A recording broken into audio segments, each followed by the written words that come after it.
नमस्कार। गणेश चतुर्थी का व्रत आ रहा है और बहुत से लोगों ने प्रश्न किया है कि गणेश जी की स्थापना कैसे की जाए। तो हम आपको यहाँ पर सरल विधि बता रहे हैं। कुछ लोग पंडित जी को भी बुलाकर अपने घर पे गणेश जी की स्थापना करवाते हैं, पर आप अपने घर पे खुद भी कर सकते हैं। कैसे करना है हम आपको बताते हैं। आपको सबसे पहले गणेश जी की मूर्ति लानी है। गणेश जी की मूर्ति आप ले आइए। बहुत बड़ी मूर्ति आपको नहीं लानी है। एक हथेली के बराबर या उससे थोड़ी सी बड़ी चल जाएगी, पर बहुत बड़ी मूर्ति मत लाइए। इको फ्रेंडली गणेश भी आप ले सकते हैं। जब आप गणेश जी को लेकर आते हैं तब आप यह ध्यान रखिए कि उनका चेहरा ढका हुआ होना चाहिए। फिर घर के पूजा के स्थान पे या कोई भी एक स्थान पे आप अच्छे से साफ करके उनके लिए एक स्थान बनाइए। कपड़ा बिछा सकते हैं आप चाहें तो।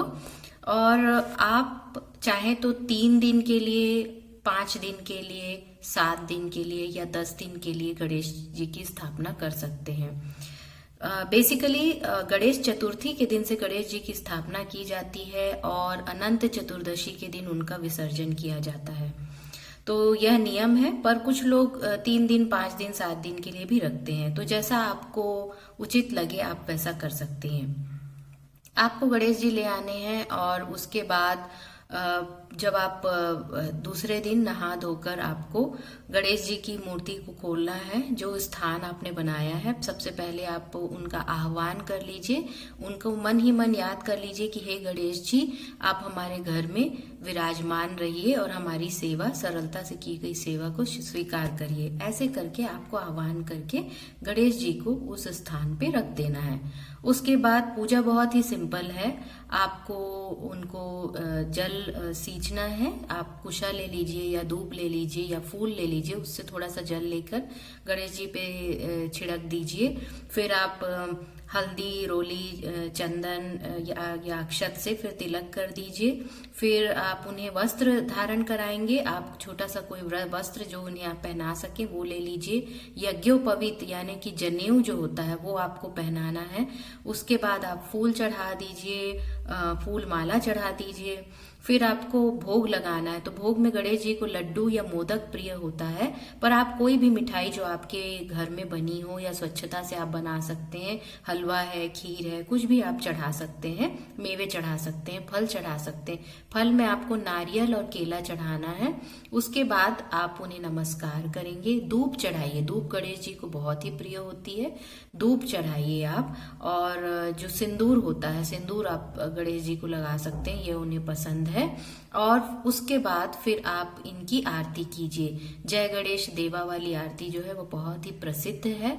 आप वह आरती कर सकते हैं। और उसके बाद आप भोग जो आपने गणेश जी के सामने रखा है उसके चारों ओर आप जो जलहरी रहती है, जो चम्मच रहती है, जो पूजा में इस्तेमाल की जाती है, उस चम्मच से आपको एक बार पूरा जल फिरा देना है उसमें। और इस तरह से नैवेद्य आप समर्पित करेंगी। और इस तरह से आपकी स्थापना हो गई और पूजा हो गई।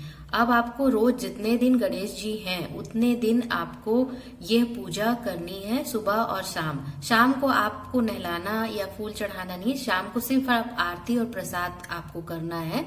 और दिन में आपको जल चढ़ाना है, फूल चढ़ाना है और तिलक लगाना है और आपको प्रसाद चढ़ाना है। यह इतनी पूजा आपको दिन में करनी है और रात को सिर्फ आपको आरती करनी है और प्रसाद चढ़ाना है। यह उसी तरह है जैसा कोई हमारे घर में अगर कोई मेहमान रह रहा है तो उसके लिए हम कैसी सेवा करते हैं, ये वैसे ही है।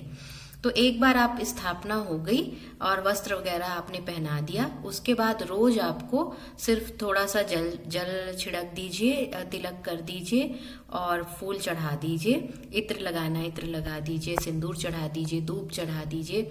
अगर आपको फल डेली चढ़ाना तो फल चढ़ा सकते हैं, नहीं तो आप नैवेद्य जो है कोई भी मिठाई बनाकर आप चढ़ा सकते हैं। सुबह और शाम आपको दोनों टाइम करनी है। अगर मिठाई उपलब्ध किसी समय नहीं हो पा रही है तो आप ड्राई फ्रूट्स का भी इस्तेमाल कर सकते हैं। किशमिश है, काजू है, बादाम है, अखरोट है, ये भी आप अर्पित कर सकते हैं गणेश जी को।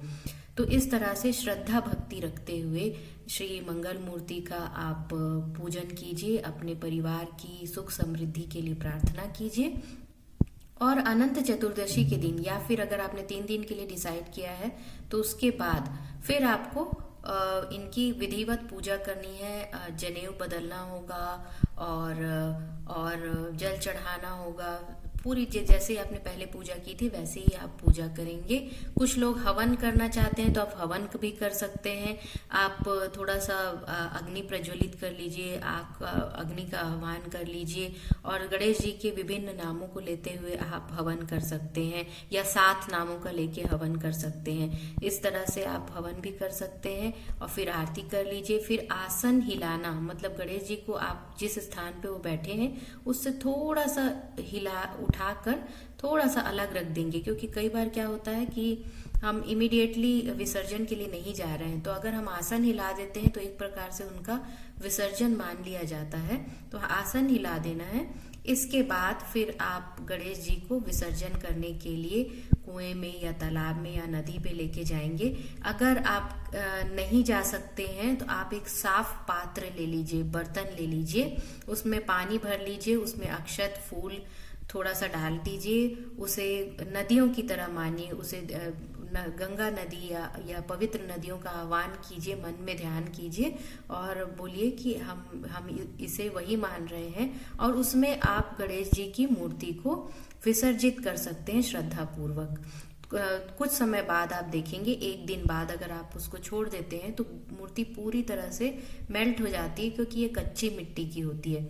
फिर आप इस मूर्ति को, जो कि मिट्टी है, आप गमले में या अपने गार्डन में डाल सकती हैं। तो इस तरह से आपका विसर्जन हो जाएगा। इस तरह से गणेश जी की पूजा की जाती है, बहुत ही सिंपल और साधारण तरीके से। आपकी श्रद्धा और भक्ति इसमें महत्वपूर्ण है।